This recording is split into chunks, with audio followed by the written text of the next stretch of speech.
We are going to energise the country. We need to wake up and smell the coffee. No more Mr. Nice Guy. Another future's possible, but we've got to fight for it. Order! Hello and welcome to the Debated podcast. As always, I'm your host, Will. And in this episode, I'm delighted to be joined by Claire Keating, who is the Green Party's candidate for Limerick at this year's Irish general election that occurred earlier in the year. Welcome to the podcast. Thank you, Will. Delighted to be here. So the first question that I'd like to ask is, what made you decide to stand for the Irish Parliament at this year's general election? Well, I suppose the last 5 years I've spent working as an environmental activist on the ground. Where I was living, there was plans for an incinerator to go up back in 2015, and myself and a few others living in the locality got together and we formed a group called Limerick Against Pollution. And we basically began a campaign growing awareness to the people living in the locality as to the dangers of an incinerator, especially in an area where 20,000 people are living within a 5-kilometre radius. So we began our campaign, and we're still fighting to this day. We've gone through many different stages. So they were granted the planning permission, and now we're at the licensing stage with the Environmental Protection Agency. So that's the reason I got involved. It was from kind of, I suppose, from an activist point of view, and realising that you're up against a system that is very much about promoting big business and very much about making sure that that big business gets whatever they want at a cost, at all costs, and they don't really seem to care too much about people's public health or people's health, and the public don't get much of a say. So I kind of felt very frustrated, and I was like, well, there's no point in me jumping up and down. Let's just see if we can try and get in there and make change from the inside, because it's very hard to do anything from the outside when you're just a regular Joe person, a regular citizen. So that's the reason I decided to run. Now, as I mentioned, the election was at the start of this year. It was in February, and of course, this was before we saw the greater extent of the coronavirus hitting the UK and Ireland. Was it at all an issue on the doorstep towards the end of the campaign, or was it not at all mentioned? Not at all. It wasn't mentioned whatsoever, because I suppose the election was February the 8th, and it was a very short election. We had 3.5 weeks, really. The date was only called in January. So we were given 3.5 weeks to hit the ground running and cover as much, of the population in the constituency I was running in, which was in County Limerick. So it was a very short window. So in terms of coronavirus, lockdown didn't happen here until the 10th of March, which was a week before St. Patrick's Day. So there was no mention of the coronavirus whatsoever. Everybody felt, that it was very much an issue for people living in Asia and China. So we didn't think that we'd ever be affected by it. How do you think that the Irish government have dealt with coronavirus in Ireland? I think they've done their best, to be fair. Look, this is an unprecedented pandemic. We've no idea how to handle this. It's coming at us. Like we've had highs and lows and peaks and all sorts of things. We've had to adapt very, very fast to the changes that are coming. But the numbers, unfortunately, are going back up here again since we opened up businesses and pubs and restaurants and things like that. But I think they're doing their best. I really do. And there's no point. I think we all have to get behind them and do what we can to eradicate this virus if we want civilization to go back to normality. Even when people were out of work at the height, they were paying all of the citizens €350 every week, which I think was the highest of any EU country. So I think they were really looking after the people. Because people still had bills to pay, they had to feed their children, feed their families, and all that crack. So that had to continue. So I think that they really, I felt that was a fantastic thing to do, make sure that everybody had a wage no matter what, while the pandemic was still going on. But I don't know, I can't really see any end in sight at the moment, unfortunately. Do you think that it's something that needed to be more of a Europe-wide response? Do you think things may have been not quite as severe in Europe if there had been more working between different EU countries? I agree. Yeah, absolutely. I think, like, you look at the likes of Italy and Spain, the numbers there were absolutely scary. Look, we've had about 1,700 deaths here in Ireland. That's still pretty high. That's in the Republic of Ireland. I think Northern Ireland have close to 600-700. And it seems to be predominantly people, of nursing home age and in their 70s and 80s. But I think that we were really caught off guard. I don't think there was enough communication between Europe on how to handle this whole pandemic. I agree with you there. I don't think it was handled correctly there wasn't like a plan put in place. We all worked together. Like, I think the airports are still open, the ports are still open. So I know goods still have to come and go, and that has to continue. But I feel allowing people travel, and not everybody is doing what they're supposed to do in terms of coming home and doing your 2-week quarantining. Not everybody's doing that, unfortunately. And it's still snowballing, and there's no end in sight. So I don't know, should we do what they're doing in Australia, New Zealand? Should we close our airports, close our ports, for a specific amount of time, whether it be 2 months, 3 months, and really try and eradicate it that way? That's probably what we should be doing, because they got rid of it in New Zealand. There, and I think it did come back in small, tiny numbers, but they took immediate action. They really should. They shut the country down, and I think that's probably what we should have done. Here in Ireland, being an island as well. Now, just turning back to the campaign, one of the things, I think you just mentioned it a moment ago, is that Limerick is, of course, quite a rural county, has a great deal of farming and agriculture. Did that make it easy to get through your message in regards to climate change, or was there more resistance to some of the arguments you were making? Yeah, a lot of resistance. Where I was running, it's predominantly kind of Fine Gael, Fianna Fáil, which would be the old Civil War parties of Ireland. So it's very hard to break that cycle. They kind of saw me rocking on like with my Green Party hat on as God, your one now is here to instill, austerity and put taxes on us and tax everything, tax their machinery, tax the fuel that they're using, and all that kind of crap. But they were completely and utterly misinformed. But some of them were interested in listening. The younger ones, especially the younger people that were taken over from their parents, taken over farms, they were interested in listening to what the Green Party had to offer. But I think the older ones, very difficult to convince. Very, very difficult to convince. They weren't at all open to change. Even though they weren't really getting a whole pile from the current situation. But I suppose they were just fearful, really, fearful of change. Now, the result of the election was not an absolute majority for any party. Do you think that reflects a sense in Ireland that there is sort of a fragmented view of how the country should go forward? Yeah, there is.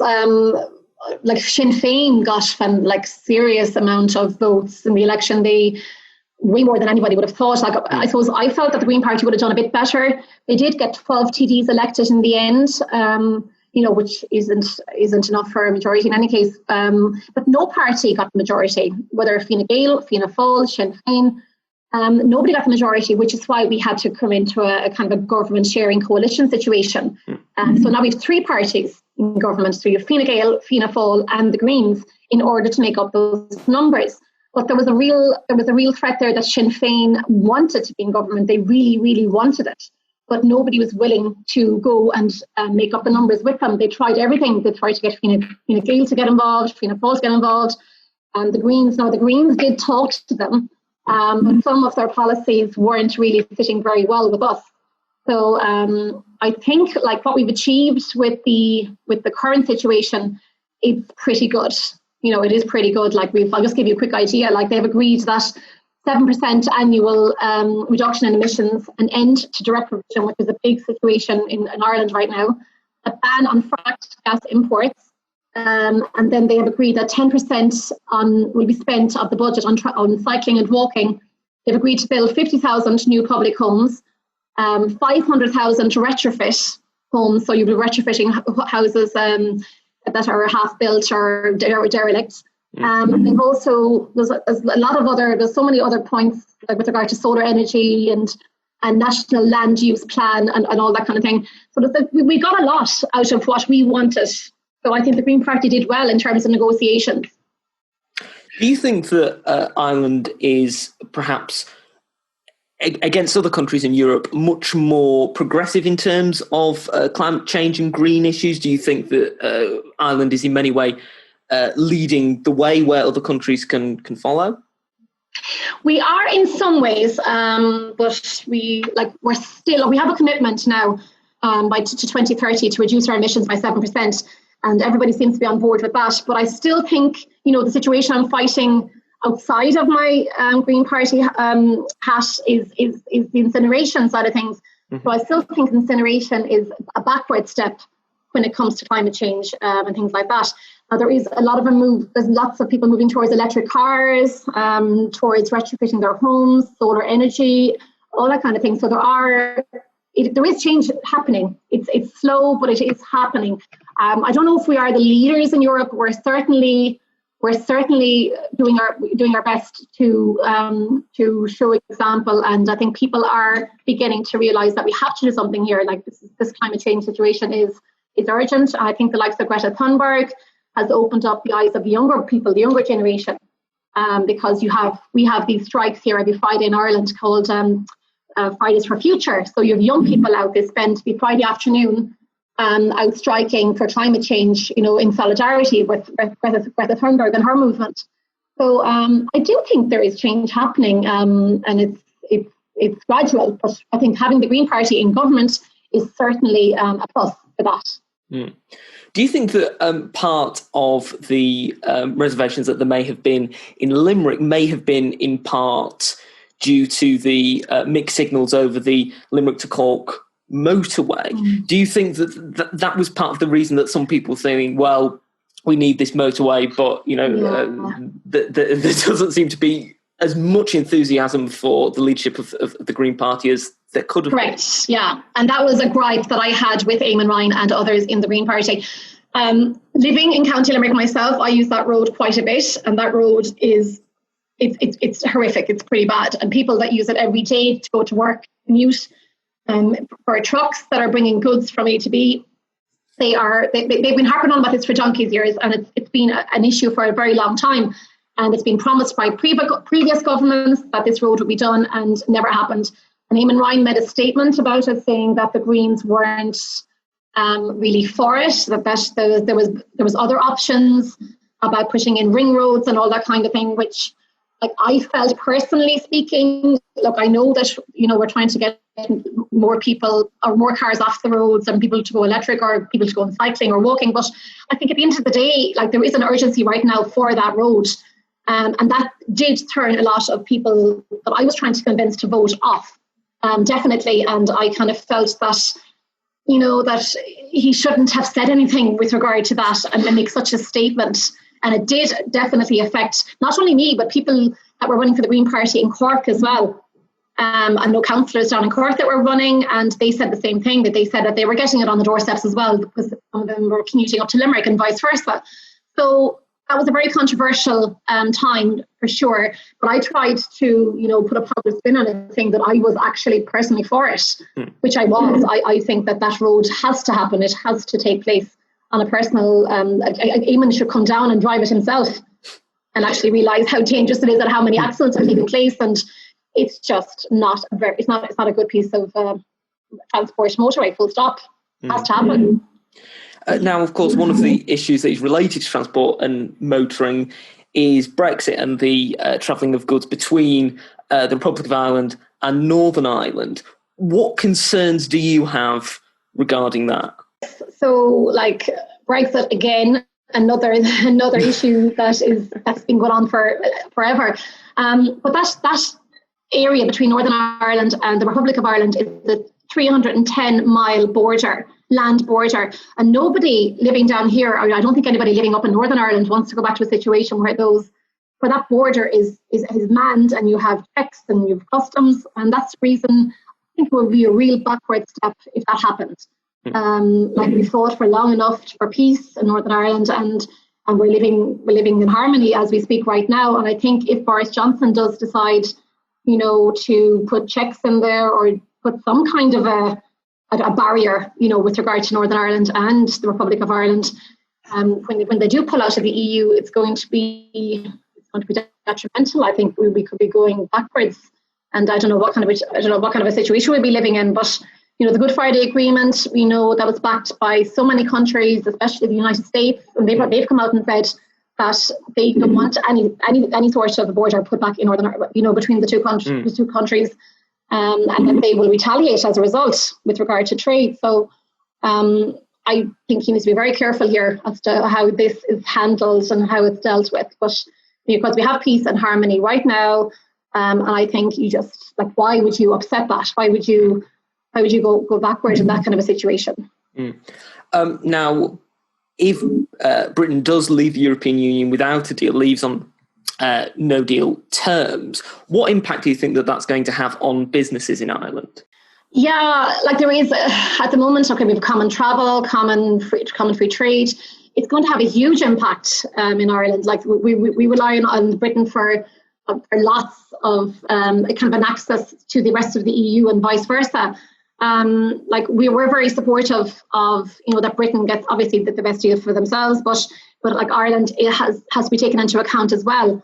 And I think, and I'm hoping that the negotiations, there's nothing set in steel yet between Boris and our Taoiseach, that I hope that they do reach an agreement for all. I think it's so important that that travel and trade remains as impacted as lowly as possible.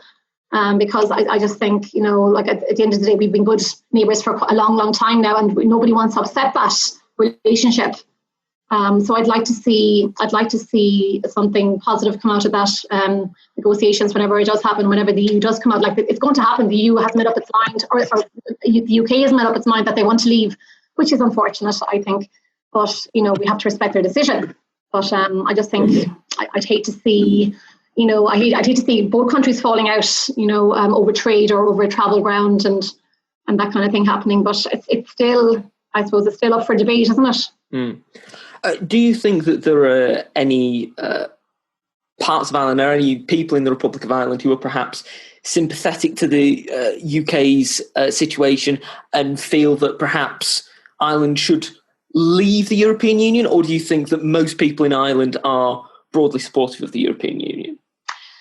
Most people appear to be supportive. Anyone that I've spoken to, very much. There's been no mention of us ever leaving the EU. No government or party has ever brought it up. I think we've really learned a lot from watching what's happening over in the UK, and that's unfolded. I think a lot of it. My own brother lives over there in London. And he was even saying a lot of it back at the time was very much misinformed. People were misinformed as to what it would mean leaving the EU. So I think people really didn't know what they were voting for. But I think we've learned a lot from watching what's going on over there now. And I think, we do rely on the living in the Eurozone and the common travel and all that. And I think it's become part of us now. I can never see it happening. I think Ireland would suffer immensely if we were isolated over here in Western Europe. I think we would suffer in terms of trade, in terms of travel, in terms of everything. I think I don't really see the benefit of it for us, unfortunately, Now, of course, we've mentioned the United States, and there's going to be a presidential election in, I think, about 6 weeks in the US between Donald Trump and Joe Biden. And now Joe Biden has spoken quite a bit about it, pride in his Irish heritage and wanting to be a friend to Ireland. If he wins the presidential election, what do you think will change in the relationship between the United States and Ireland? Again, will he win? I don't know. I think Donald Trump, he still has a massive, massive following over there, and it's quite scary after 4 years that people still are brainwashed by him. Joe Biden, I think he would probably be the best option, in terms of who should take the presidency at this stage now. Will much change? Donald Trump has a link here. He has a golf course here in Ireland in Doonbeg, and he employs people down there. And Joe Biden, I don't think it will make much of a difference. I would like to see him elected definitely over Donald Trump. But I think at the end of the day, like both men are in their 70s, they're both in their late 70s. I think one is 74, one is 76 or 77. I think it's quite unfortunate that there isn't, a choice for the voters over there, that there isn't like a female candidate, that there isn't a mixed race candidate, that there isn't, I think is that what represents America? Two white men in their 70s. Yeah. I think it's quite unfortunate, that is all that they have to offer over there. But it's just, they've only two choices, you're Democrat or you're Republican, and that's pretty much it. So, I would like to see Biden obviously get elected over Trump 100%. Now, when you were standing for the Green Party in Limerick, there hadn't been a female candidate, a woman elected as TD for Limerick before. Why do you think that is? Yeah, it's back to, I suppose, what I said earlier about Civil War parties, and it's always been men. Even this time around, like we've 7 seats in Limerick, we've 4 in the city and 3 in the county. And out of those 7, I think maybe 6 or 7 women ran as well. And no female got elected. 7 men were elected to the 7 seats. So I suppose some people put up the argument maybe the women weren't good enough, that they weren't, that the men, had better support and the better backing and things like that. I think it's unfortunate. I was hoping to be the first female TD elected in the county and the first Green TD elected in the county. Now we were lucky enough to get a Green TD elected in the city, Brian Ledden, which was he's the first ever Green TD elected.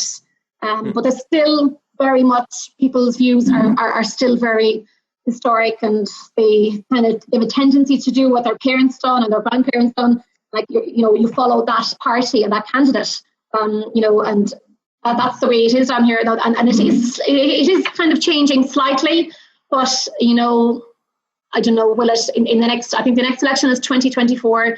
Will people's mindsets change by then? I'm hoping the younger people coming up, that they will register to vote and they will have a say as well, because that's so important, But it's hard. It's extremely difficult in Northern Ireland to get elected as a woman and as a Green. It's because it's just you're going against the norm of what people have voted for the last 100 years.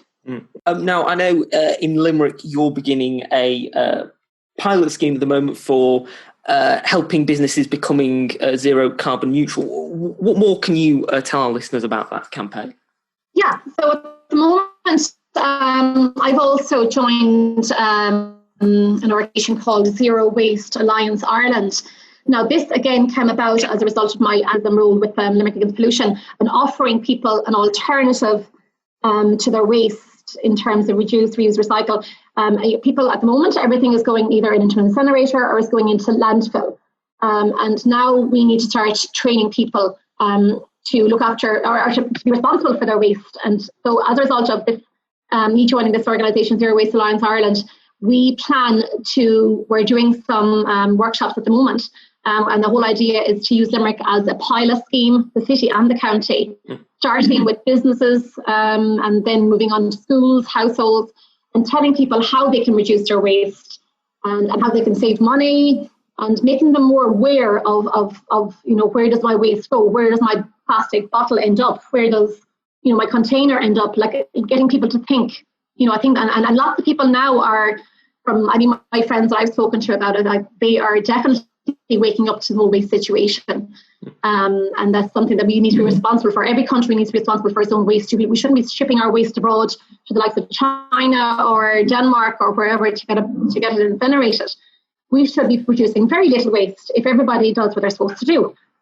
Reduce, reuse, recycle, and that has to be what people have to get into the habit of doing, and change their lifestyles that way. Now we're coming to the end of the podcast. It's been great speaking to you, Claire, and I have one final question. Now, as we've mentioned, coronavirus has impacted on us all, and we've all been in lockdown at various different points. So my final question to you is this. During lockdown, what one thing that you weren't able to do did you miss most? That's a good one. Yeah, I suppose traveling. I think traveling. As I said, my brother lives in the UK, and they just had a new baby, and it wasn't being able to see him. Because we would go over quite a bit. He would come here. It's family, not being able to see family, not being able to socialise, especially my parents as well, because they were cocooning. They were over the age where they had to isolate themselves. So it was all very strange, but at least I could drive out to my parents and, social distance with them. But, not seeing my brother and his wife and the baby, that was difficult. So yeah, I think it makes you realise how important that is. Well, I hope everything is better soon, so you're able to see your brother and his child soon. If people want to find out more about your campaign in Limerick, where should they go? Basically, if you want to follow our campaign, it's Limerick Against Pollution and at LAP_Limerick. And also for myself, I'm on Twitter at Claire Keating GP and on Instagram and Facebook as well at Claire Keating GP. Great. Well, I hope people check all those out. Thank you once again for coming on the podcast. Thank you, Will. Really enjoyed it. Thank you for listening to this episode of the podcast. If you've enjoyed it, you can subscribe to us on iTunes, Spotify, Podbean and Amazon Music. You can also follow us on Twitter at Debated Podcast, like us on Facebook, Debated Podcast, and if you'd like to get in touch with us, whether about appearing on an episode of the podcast or commenting on an episode that you've listened to, you can do so at thedebatedpodcast@gmail.com. Thank you for listening. I hope you listen to the next one.